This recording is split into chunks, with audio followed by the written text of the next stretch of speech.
Oke, selamat pagi. Assalamualaikum warahmatullahi wabarakatuh. Halo, selamat pagi Bang Andre.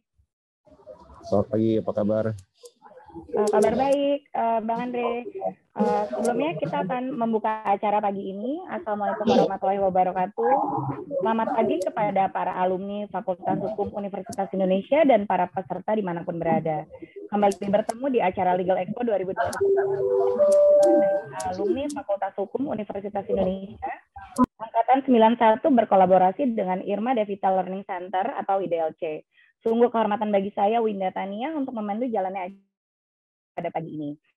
Jadi Legal Expo ini merupakan acara rangkaian dalam rangka reuni 30 tahun alumni FHUI 91 yang dilangsungkan selama 3 hari, yang terdiri dari kegiatan peluncuran buku, webinar, meet and greet with the experts, dan podcast.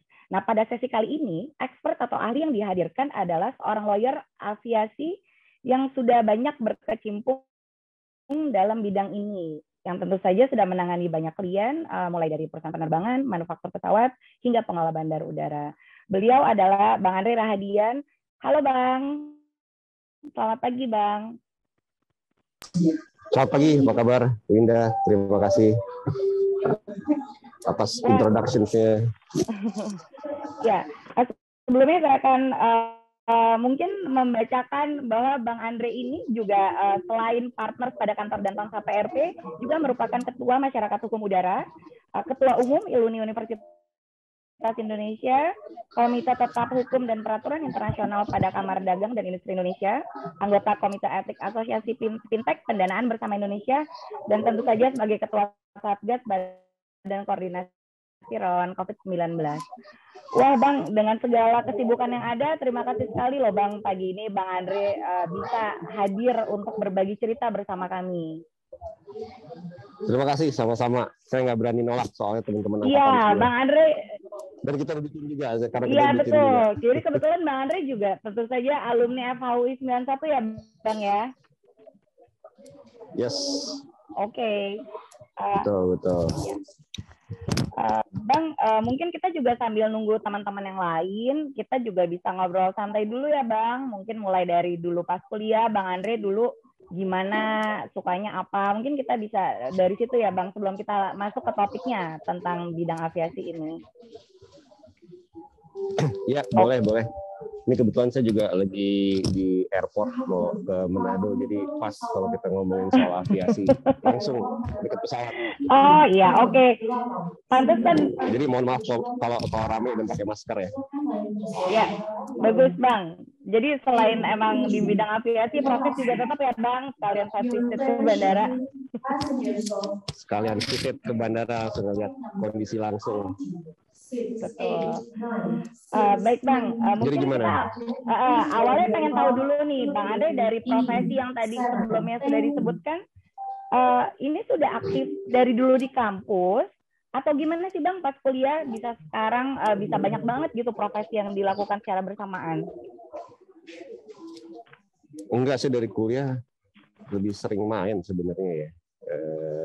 Sama kuliah main udah dua itu aja. Organisasi iya ada, tapi biasanya yang memang digerakkan oleh komunitas. Jadi saya kalau senat zaman dulu sebelum ada BEM namanya senat, itu saya ikut di tahun tahun kedua dan ketiga. Tahun pertama ya karena masih baru lebih banyak penyesuaian di kampus. Tahun kedua, tahun ketiga udah mulai ikut di senat. Kita bikin beberapa kegiatan, mulai dari olahraga seperti tenis, pameran buku, habis itu ada beberapa event musik. Itu jadi memang yang formatnya lebih ikut dalam kegiatan gitu. Walaupun untuk dua event seperti tenis dan pameran buku saya ketuanya, jadi udah mulai belajar lah sedikit-sedikit. Tapi itu masih dalam skop kampus dan yang lebih banyak kita membentuk organisasi sendiri. Pas tahun ketiga saya ikutan ALSA. Kalau di FHUI dulu itu ALSA salah satu yang prestisius lah, makanya saya coba ikutan dan kebetulan waktu itu Indonesia jadi host buat event ALSA dan itu berlanjut jadi tahun keempat karena sebagian udah magang jauh lebih berkurang aktivitas di kampus dan organisasi. Setelah kerja 10 tahun baru saya mulai ikut aktivitas sih sebenarnya. Jadi ini bukan saya dari dulu gitu. Saya bukan orang aktivis dari awal di kampus. Lebih banyak belajar ya. Orangnya itu emang sangat dedikasi dengan pendidikan. Jadi belajar atau main nih Bang? Tadi katanya main, belajar juga ya pasti ya. Jadi bisa digerakkan oleh organisasi lain. Datang ke kampus tapi nggak ke kelas, nah itu. Oke. Tapi akhirnya bisa jadi kayak gini sih mungkin bisa menginspirasi teman-teman yang lain ya. Jadi kalaupun di luar kelas mungkin bisa sambil belajar, sambil ngobrol dengan yang lain juga ya Bang. Makanya bisa kayak gini. Nah, Bang ngomongin kuliah tuh jejaring tuh dari awal udah sangat penting gitu. Jadi saya ngerasa kalau saya ikut organisasi lumayan banyak sekarang itu karena jejaring yang ada. Dan itu memang dibangun nggak harus secara formal tapi juga secara informal. Ini saya rasa penting bahwa sebisa mungkin kita punya network, punya jejaring, dan jejaring itu bukan yang kita kenal sebenarnya tapi yang kenal kita gitu.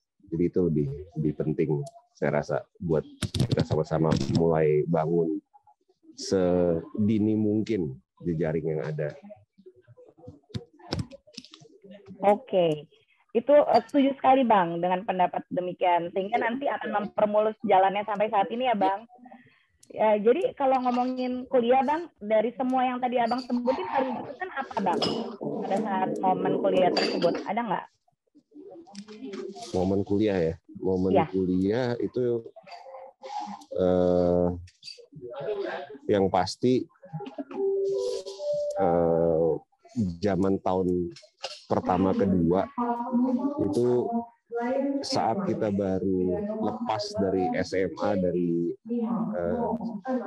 struktur pembelajaran yang biasanya kita sangat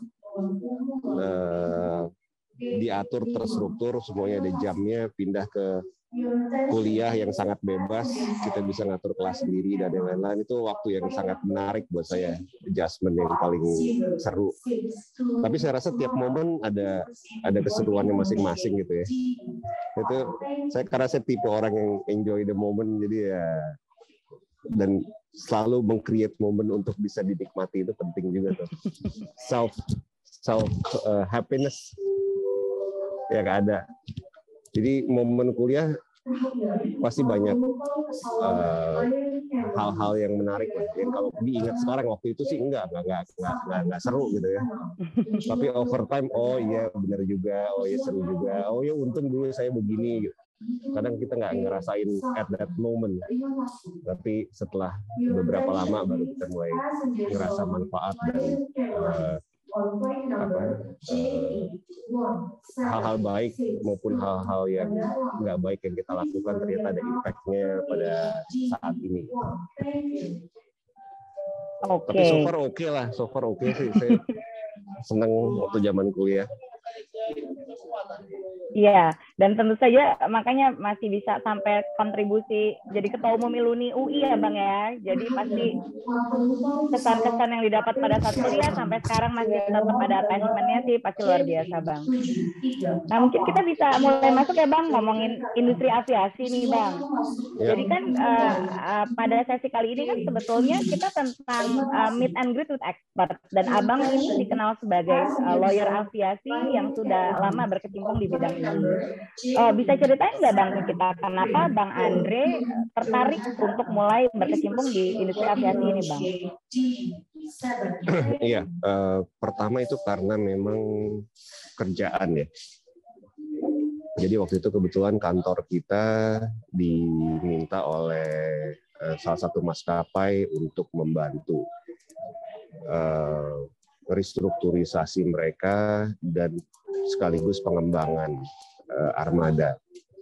Jadi waktu saya mulai dari magang pun di tahun 96 itu saya udah diajak sebagai paralegal untuk ikut dalam proyek salah satu maskapai yang beli Fokker. Waktu itu Fokker bangkrut gitu. Salah satu kasus aircraft manufacturer pertama yang bangkrut di zaman itu.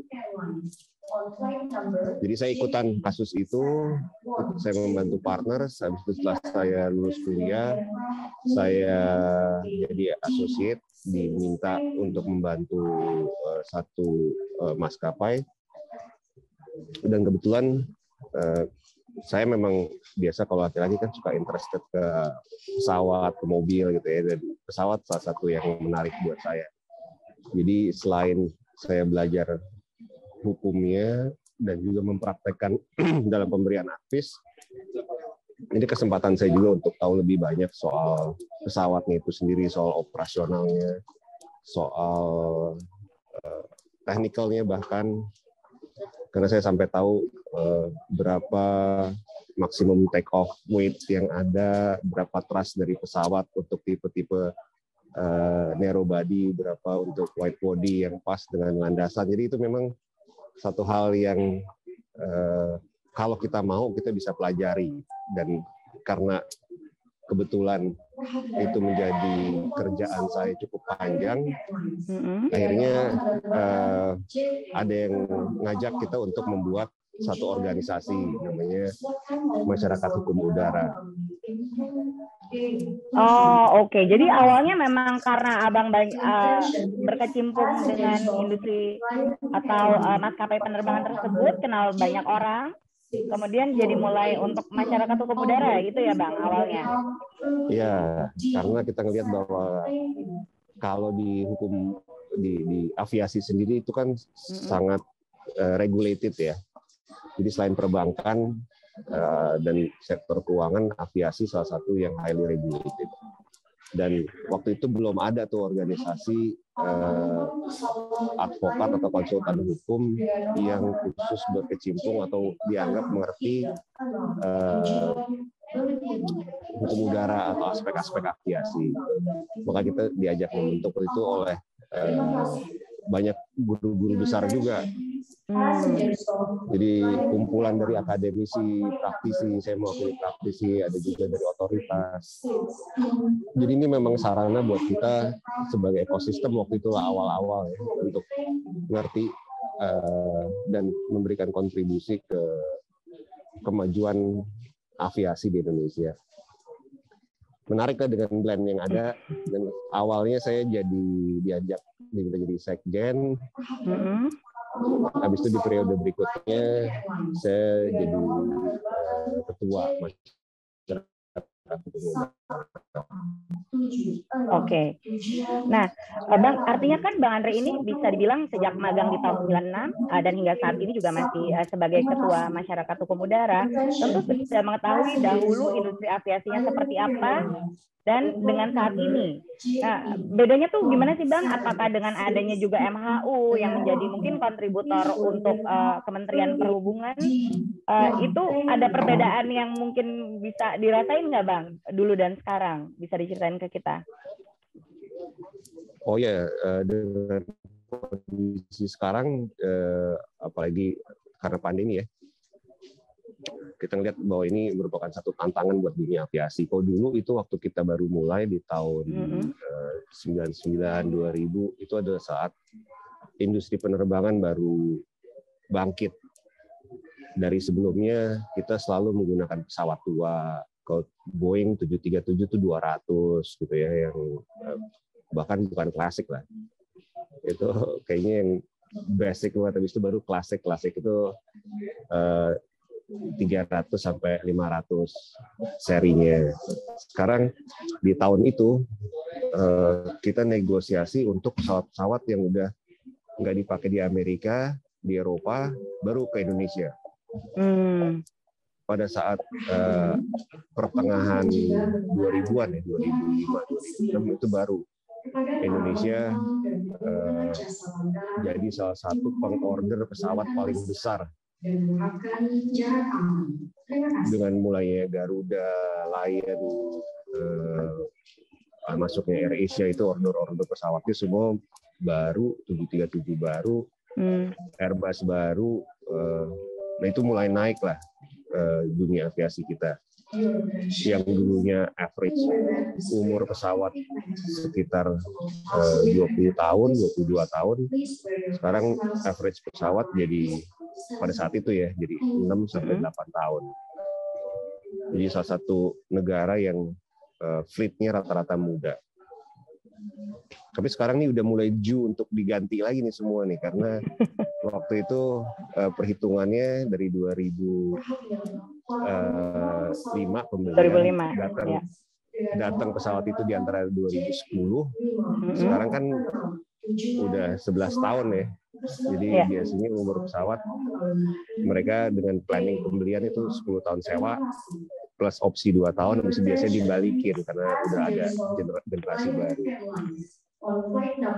Contohnya kan kemarin di tahun 2018 sudah ada generasi baru 737 Max, tapi kan fail gitu ya. Jadi biasanya itu siklus di aviasi. Nah, kalau kita lihat sekarang ini mungkin akan balik ke situasi, mungkin nggak balik, karena ini situasi yang baru yang sama sekali belum pernah kejadian di dunia penerbangan, di dunia lah, dengan adanya pandemi ini. Jadi memang kelihatannya restrukturisasi di dunia aviasi, habis itu repositioning dari airlines akan terjadi cukup besar ya. Walaupun kita lihat di Amerika dan Eropa penerbangan udah mulai balik lagi. Ini saya juga di airport udah mulai penuh. Nunggu di lounge sudah nggak dapat, udah penuh semua. Jadi orang udah mulai terbang. Jadi kita nunggu di luar yang makanya agak berisik. Ya mudah-mudahan lah ini berlanjut, orang tetap bisa bepergian dengan aman sehingga dunia aviasi juga bisa bangkit lagi. Jadi ini surviving time buat dunia aviasi, make or break lah, karena kita tahu maskapai besar kita semua ada kesulitan secara finansial, sehingga operasional rata-rata terganggu. Ini tantangan yang cukup berat sih sebenarnya buat dunia aviasi Indonesia. Oke. Dan kalau salah manage ini kita bisa kehilangan banyak potensi maskapai karena kesulitan akses pesawat. Oke, Bang Andre kan udah mulai membuka cerita mengenai bahwa saat keadaan pandemik, khususnya di bidang aviasi untuk maskapai penerbangan, kan ini adalah satu tantangan ya Bang untuk semuanya. Nah, menurut Bang Andre nih sebagai lawyer yang sudah lama berkecimpung di bidang aviasi, yang sudah mendampingi dari awalnya pesawat lama sampai pesawat baru, dan sekarang situasi pandemik, ada nggak sih Bang langkah atau strategi apa sih yang sebagai pelaku usaha nih lakukan supaya tetap bisa bertahan nih dalam menghadapi pandemik, dan mungkin kan sekarang mudah-mudahan segera normal kembali Bang? Kalau dari segi hukum tuh mesti bayar tuh advis kayak begitu, nggak bisa. Jadi kita belum ngomongin lawyer aviasi itu ngapain aja ya Bang? Benar, jadi kita ngomongin strategi dulu, nanti Abang ceritain deh lawyer aviasi itu sebenarnya apa aja sih, ngapain gitu, itu boleh. Siapa tahu teman-teman juga nanti ada yang kepengen nih jadi lawyer aviasi pas sudah lulus nanti ya. Strateginya memang melakukan renegosiasi sebisa mungkin, tapi kelihatannya kalau parsial itu akan sulit. Jadi memang sama seperti di tahun awal 2000 ya, 2004-2005 pada saat kita baru mau bangkit lagi dengan order pesawat baru, itu kan kasusnya karena kita di-ban sama EU, habis itu karena pesawat kita tua, tingkat kecelakaannya paling tinggi. Nah, sehingga itu waktunya untuk maskapai itu melakukan negosiasi untuk mendapat pembiayaan baru dan membeli pesawat baru. Sekarang tantangannya adalah pesawat juga sudah mulai menua, banyak tipe yang sudah tidak efisien lagi, atau ada tipe-tipe baru yang jauh lebih efisien. Tapi memang sekarang bukan saatnya untuk akuisisi pesawat baru untuk kebanyakan maskapai karena beban utang yang sangat tinggi. Jadi restrukturisasi itu merupakan satu keharusan dan hampir di semua belahan dunia, apalagi kalau untuk maskapai yang flag carrier gitu ya, yang kepemilikannya oleh pemerintah, biasanya ada government support. Nah, government support yang saat ini kita belum lihat untuk kasus flag carrier kita. Kalau untuk operational incentive sudah banyak sejak awal pandemi, itu pemerintah sudah memberikan insentif berupa pemotongan pajak, penurunan harga aftur, penurunan harga airport services dan yang lain-lain, sehingga pesawat bisa beroperasi dan tetap ada demand. Tapi untuk yang perusahaan yang sudah mempunyai hutang terlalu besar karena operasinya, itu memang harus restrukturisasi jangka panjang dan biasanya harus ada sweetener di depan. Karena ini lessor juga udah bilang dia udah nggak dibayar dari 2019 gitu misalnya, atau 2020 awal pada saat pandemi kejadian. Jadi kalau mereka waive semua juga nggak mungkin. Kalau perusahaan dengan cash flow dia sendiri juga nggak mungkin karena secara operasional juga sulit sekarang. Jadi memang salah satu prasyarat yang masih ditunggu sekarang adalah adanya government support, baik dalam bentuk misalnya penambahan modal atau ada certain guarantee. Tapi kan memang di APBN kita dan aturan perundang-undangan kita tidak membolehkan garansi pemerintah langsung. Tapi kita kan juga punya sebenarnya banyak perusahaan ataupun lembaga yang dibentuk oleh pemerintah yang bisa mengambil fungsi pemberian jaminan. Atau juga PMN juga bisa merupakan salah satu cara gitu sebenarnya, karena kalau kita lihat kereta api cepat kan itu dapat government guarantee ya. Itu yang ditunggu lah sekarang saya rasa. Oke, jadi peran dari pemerintah juga diharapkan di sini juga supaya lebih konkret ya Bang, untuk khususnya mendukung industri penerbangan juga maskapai penerbangan untuk tetap dapat beroperasi dengan baik, Bang. Nah, Bang, ini keberpihakan penting nih, keberpihakan pemerintah sekarang. Ya, mudah-mudahan ini ada orang pemerintah yang dengar ya. Meet and greet-nya serius nih ya, meet and greet-nya serius nih. Nah, bukannya ini meet ada and greet itu harusnya. Soalnya lawyer aviasi nih Bang yang ditanya. Kemudian kita ada pertanyaan Bang dari salah satu peserta. Boleh ya Bang untuk kami tanyakan? Jadi dengan Tanti dari Untar semester 3 ingin menanyakan kepada Bang Andre, apakah Bapak juga mendampingi maskapai jika terjadi kecelakaan pesawat selama masih dalam penyelidikan dari KNKT atau juga dari INAKA, Pak? Jadi gini, kalau kita sebagai konsultan hukum, kita biasanya dalam kondisi accident atau insiden itu kita memang terlibat lah, kita membantu airlines maupun lessornya untuk pertama kalau misalnya harus ada kompensasi yang dibayarkan, kedua untuk pengurusan asuransi karena ada proses-prosesnya. Kalau soal investigasinya, kita kadang jadi narasumber, tapi biasanya karena KNKT itu melakukan investigasi accident lebih ke teknikal, jadi aspek hukumnya nggak terlalu banyak gitu ya. Dan biasanya dan sesuai aturan findings dari KNKT itu kan nggak bisa jadi dasar untuk gugatan. Tujuannya adalah untuk perbaikan. Jadi memang untuk proses itu sendiri kita jarang terlibat kecuali mewakili airlines atau lessor secara komersial, tapi di penyelidikannya sendiri enggak. Tapi itu sebagai konsultan hukum. Sebagai MHU dalam posisi kita sebagai anggota masyarakat hukum udara, itu kita udah 2 kali membantu next of kin, ahli waris dalam kasus kecelakaan pesawat. Waktu itu ada 2 ya, Mas, dua-duanya Mas, baik yang hilang maupun yang ditembak di Eropa. Kita membantu Kementerian Luar Negeri memberikan advis kepada ahli waris untuk sebisa mungkin mendapatkan haknya sesuai konvensi yang berlaku. Jadi kita membantu pemerintah lah ini. Kita membantu Kementerian Luar Negeri dan juga Kementerian Perhubungan waktu itu.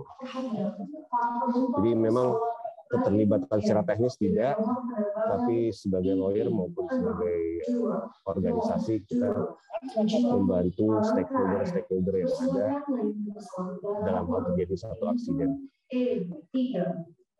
Baik Pak Andre, mudah-mudahan ini cukup menjawab ya untuk Santi dari Untar. Oke Bang, bicara tentang lawyer aviasi Bang, sebetulnya apa aja sih Bang yang dikerjain selain tadi mungkin mendampingi dalam pembelian pesawat? Ada lagi nggak Bang? Oh ya, kita ngerjain dari A to Z biasanya ya, dari mulai pendirian airlines-nya, pemenuhan requirement modal. Kita ngeliat requirements waktu itu kan di awal-awal dengan undang-undang penerbangan, undang-undang 1, aturan minimum jumlah pesawat yang dimiliki, aturan jumlah minimum pesawat yang dioperasikan, itu harus dipenuhi. Habis itu yang tadi ya, pembelian atau pengadaan pesawatnya bisa lewat leasing, bisa lewat pembelian langsung, tapi itu jarang.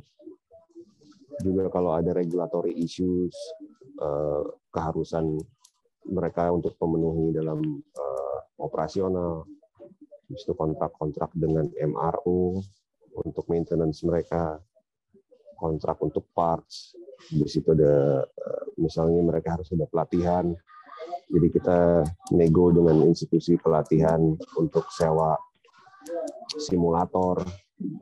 Habis itu kalau ada kasus tenaga kerja juga kita bantu dengan asosiasi pilot, dengan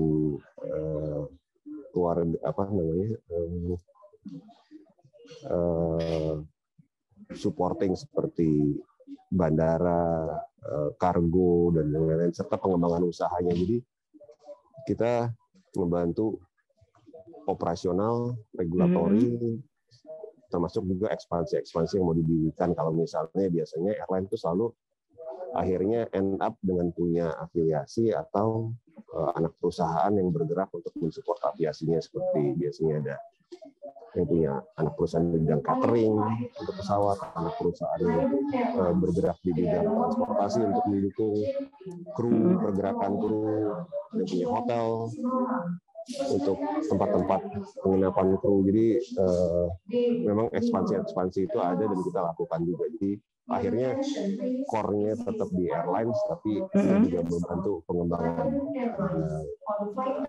maskapai ini, perusahaan penerbangan ini sebagai holding. Oke, Bang, jadi dari yang mulanya operasional sampai kemudian bisa ke pengembangan dan lainnya, ups and down jadi lawyer aviasi itu atau challenge-nya apa sih Bang yang Abang rasain sampai saat ini? Mungkin bisa di-share juga ke teman-teman kita yang masih kuliah, siapa tahu nanti ada yang ingin jadi lawyer aviasi kan, jadi tahu nih harus siapin mentalnya gimana, terus kira-kira nanti mereka harus ngapain sih dalam menghadapi challenge-nya. Mungkin Bang Andre bisa sharing juga ke kita Bang. Sebenarnya sama ya untuk bidang apapun, bukan hanya aviasi aja.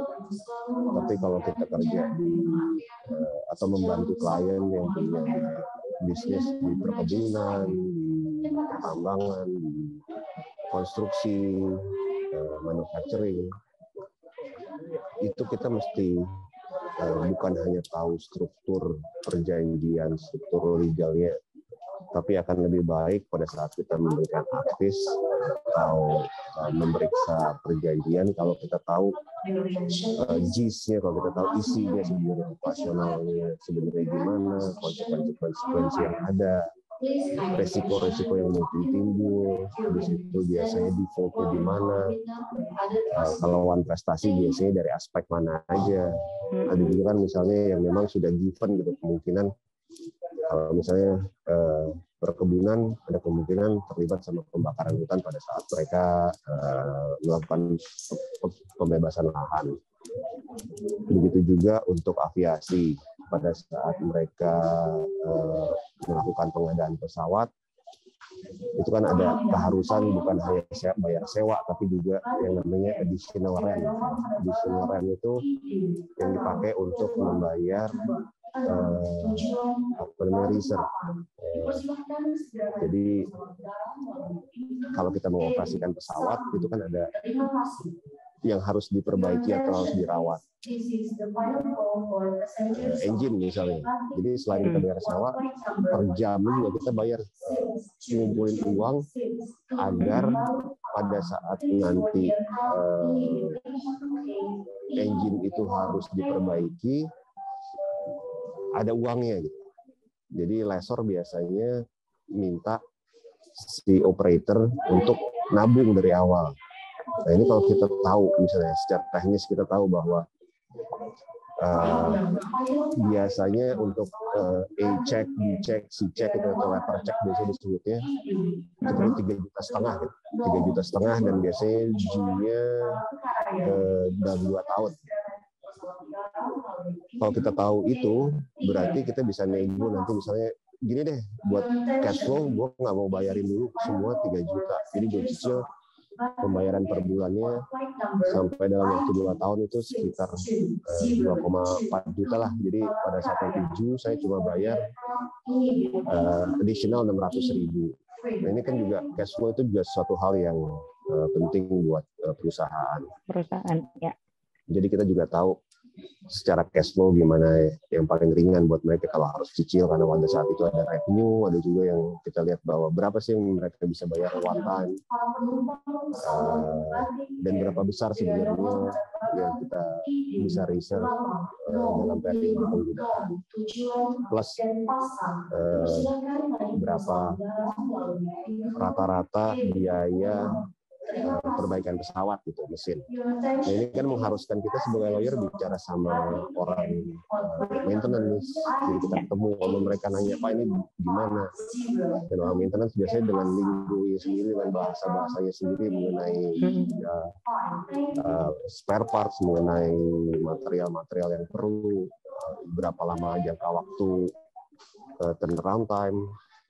Habis itu kita ngomong sama orang finance-nya, melihat cash flow perusahaan, berapa yang mereka bisa sanggup bayar, belum lagi kita ngomong asuransi, ada risiko itu atau enggak, plus sama fleet planning lah, karena kalau pesawat masuk, engine masuk tuh mesti dipikirin, ini pesawat kan nggak operasi, atau mereka bisa swap engine. Nah jadi ini yang perlu kita tahu juga. Dan ini memberikan kita exposure yang lebih besar, pengetahuan yang lebih besar. Tapi sekali lagi kita mesti usaha, atau kita emang harus punya interest untuk tahu lebih dalam. Dan sebagai lawyer kita mengkoordinasikan semua fungsi-fungsi yang ada di dalam perusahaan. Itu penting juga. Jadi dengan melakukan hal itu kita tahu lebih banyak. Dan di next deal kita udah mulai bisa lead tuh. Kita udah bisa bilang, tolong lihat financialnya ini gimana. Kita udah mulai tahu cycle letter check berapa lama untuk 737, berapa untuk 747 atau 777 sekarang. Itu kita udah mulai ngerti deh. Gitu. Oke. Jadi rasa ingin tahu itu juga harus terus-menerus dipupuk ya Bang. Jadi kalau misalnya untuk project kita juga harus memahami teknisnya dan bisnisnya keseluruhan supaya nanti ketika dalam menjalani proyeknya kita bisa tahu full yang terjadi, begitu ya Bang, dari Bang Andre. Oke, iya betul. Ya. Bang, jadi dari tadi kan kita ngomongin tentang perusahaan penerbangan nih, tapi kan kita juga tahu bahwa Bang Andre ini kliennya kan tidak hanya perusahaan penerbangan, tapi juga mungkin ada manufaktur pesawatnya, ada lessor atau pemberi sewanya, hingga ke pengelola bandar udaranya, Bang. Nah, yang mana menurut Bang Andre klien yang paling menarik, Bang, dalam industri aviasi ini nih? Gimana? Yang paling menarik ya sebenarnya kalau buat belajar harus dari perusahaan penerbangan ini. Oke. Setelah itu kita baru tahu isu-isu yang ada di manufacture pada saat mereka jual beli di lessor, pada saat mereka menyewakan pesawat, dan juga jadi gini, untuk variasi dari maskapai. Tapi untuk spesialisasi bisa aja dari manufacturer gitu. Karena manufacturer urusannya cuma satu, dijual pesawat. Bandara juga gitu, provide service cuma satu. Manufacturer, lessor cuma satu, bikin bisnis model atau struktur penyewaan. Udah itu aja. Sedangkan maskapai mereka ngerjain itu semua.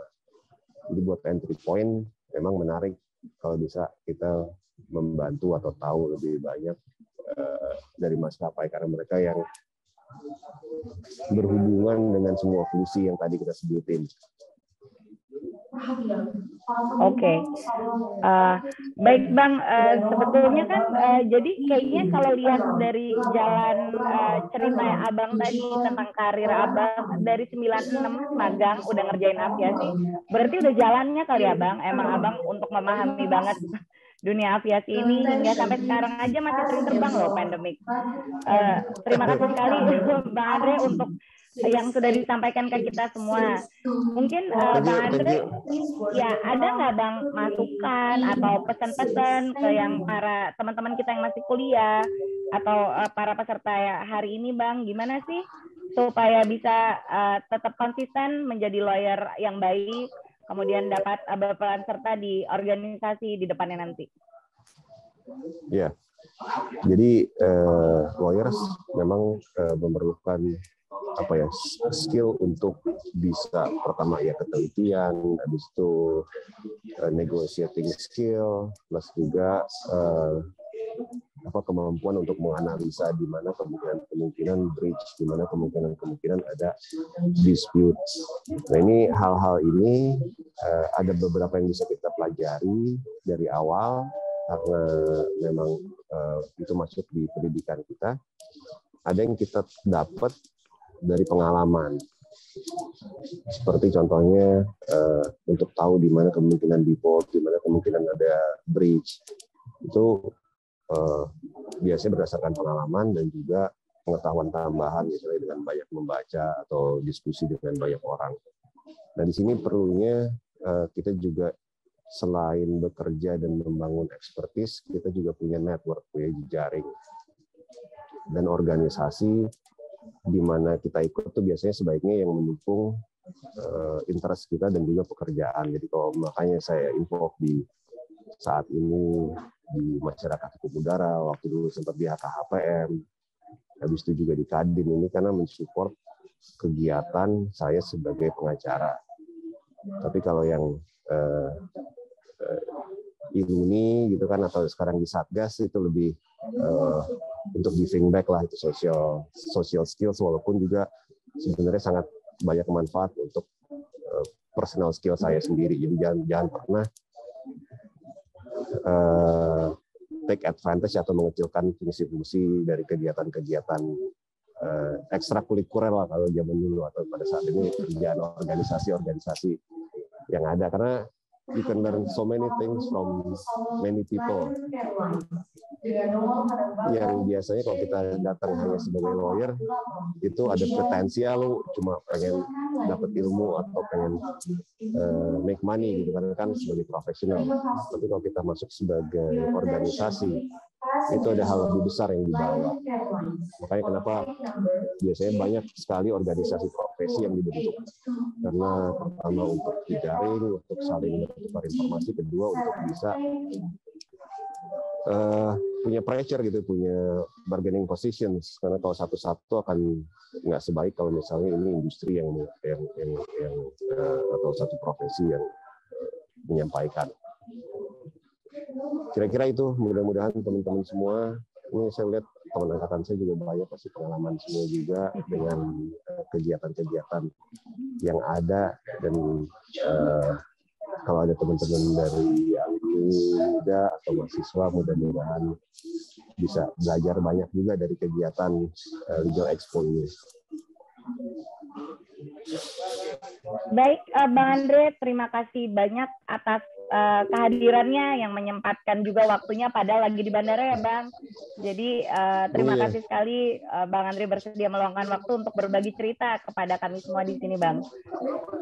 Semoga Bang Andre penerbangannya lancar, tidak ada kendala, dan sampai dengan selamat di tujuan Bang. Terima kasih. Untuk para peserta, terima kasih. Ya, thank you ya Pak. Udah sampai mau jumpa. Jadi moderator dadakan. Iya. Thank you. Baik, Terima Bang. kasih banyak. Mudah-mudahan semua lancar, tetap sehat. Terima kasih. Terima kasih Bang Andre. Ya, bye. Kepada para peserta, terima kasih sekali atas kehadirannya pagi ini.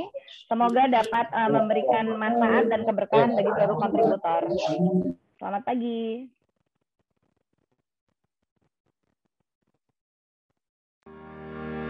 Terima kasih kepada narasumber dan moderator. Semoga diskusi hari ini dapat menambah wawasan dan bermanfaat bagi kita semua yang hadir dalam kelas hari ini. Untuk materi dan absensi, jangan lupa cek di kolom chat. Kami masih ada kelas-kelas dengan topik menarik lainnya yang bisa teman-teman ikuti. Legal Expo 2021 adalah kesempatan terbaik untuk boost your career, advance your studies, and expand your network in the legal field and beyond. Wassalamualaikum warahmatullahi wabarakatuh.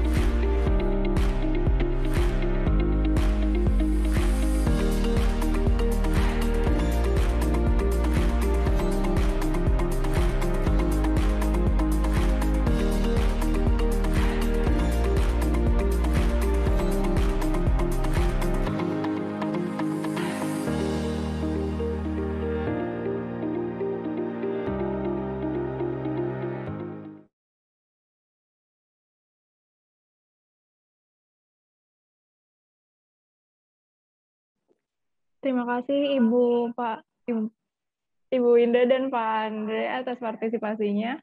Saya mohon izin untuk mengakhiri kelas saat ini. Tidak lupa juga saya ucapkan terima kasih kepada para peserta yang sudah ikut meramaikan acara ini. Sampai jumpa di kelas berikutnya.